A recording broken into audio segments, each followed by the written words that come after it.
हामी चाहिँ यहाँनिर 4 जना जाँदैछु तलनिर बिस्तारी गाडी आउँछ साइड बस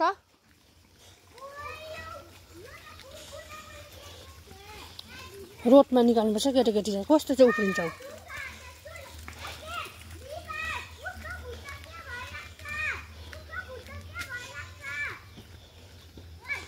हामी चाहिँ गएको यहाँ तल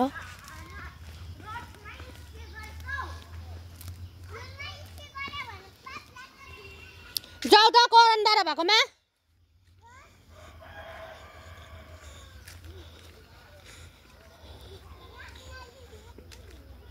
जाऊ त साइड ओइ ऊ लडिहाल्यो हो करन्दारा भएकोमा जाऊ न आबु बाइक स्कुटी आउँदैछ है क्रस गरिहाल बिहा